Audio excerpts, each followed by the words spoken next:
Welcome, guys. Some more predictions for week 6 coming your way. But before we get into that, we are officially sponsored by SeatGeek.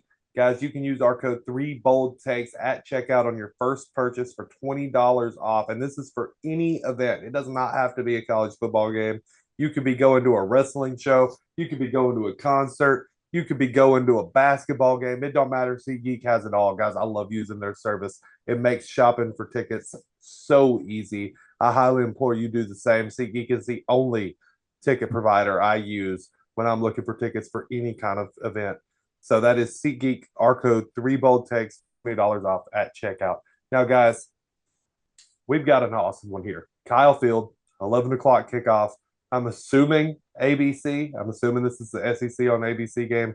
It is. Number 9, Missouri, who has come in off two really good scares with Boston College and Vandy. They get a bye week, and now they're going on the road to Kyle Field to take on the Texas A&M Aggies with a big win over Arkansas. And despite that win, they fall out of the top 25 to being an unranked team.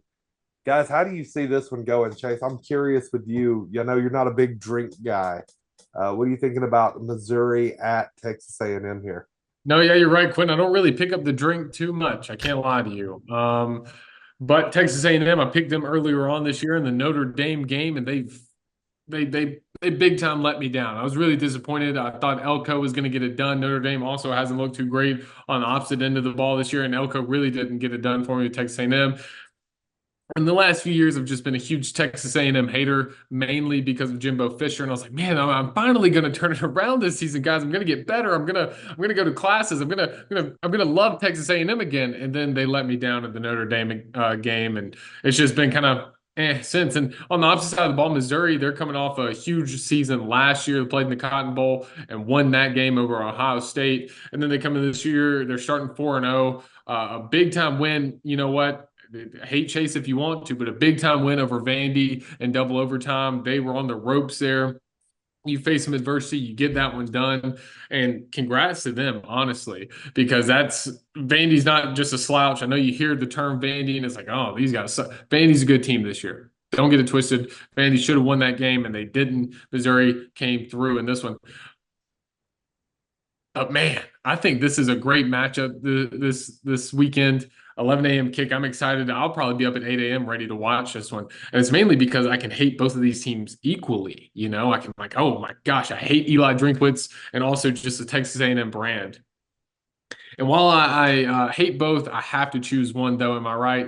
And you know, I'm going to go with the Aggies. I'm going with the Aggies because I think Connor Weigman, he's gone now. They put in Marcel Reed. The kid is young. He's a true freshman, but his passing completion percentage is not amazing. However, this kid is a dual threat like no other. He chopped it up against Florida. He's been doing the same thing since. I think he's going to absolutely tear up this Missouri defense. Missouri's not going to be ready for Kyle Field either. And then I think Missouri, while they try and hang on Brady Cook and Luther Burden III, I just don't think their offense gets it done against a stout Texas A&M defense, as well as this kid just absolutely running all over them on the offense side of the ball. Book it for me. The Aggies upset. Missouri's been flirting with it. It's the time it happens for me. I want to say this. It's not really an upset because Texas A&M is favored in this game, believe it or not, at home.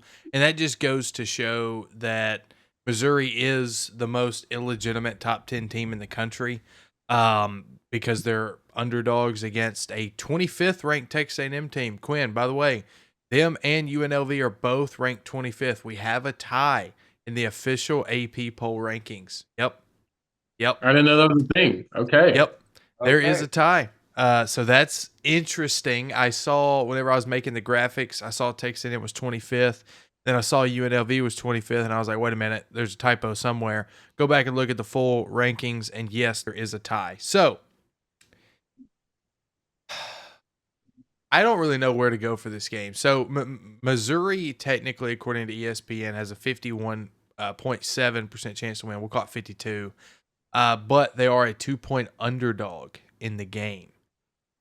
If this game was at 6:30 and not at 11 o'clock, it would be a bigger deal that it's on the road in Kyle Field. Give me Missouri to win this game. Coming off a bye week here. Brady Cook and Luther Burton, I think they're going to get it going here starting in this game. I think they kind of sleptwalk in the first half of the season because of who was on the schedule. And I think that that's something that Drink is really going to try to right the ship with. So give me Missouri to come in and make a statement win this week against Texas A&M. Not that it's going to be a blowout, but I'm going to say probably a 7 to 10 point win for Missouri. This is going to be one of those games that's going to propel them forward, I think, and really solidify their top 10 ranking, because right now they are the most illegitimate top 10 team in the country. Look, you've said it. They are the most illegitimate top 10 team in the country. They did not look good against Boston College. They're lucky they won that game. They did not look good against Vandy. They're lucky they won that game. Chase, you can try to convince me that that's a good win all you want. It's not. You were at home. You went to triple overtime with Vanderbilt, who, even in their best years, are a 6-win football program. That's not an impressive victory by any means. Man, Texas A&M, if I'm them, I feel disrespected. You just got done beating Arkansas, handled them pretty much the whole game, consistently had that game under control.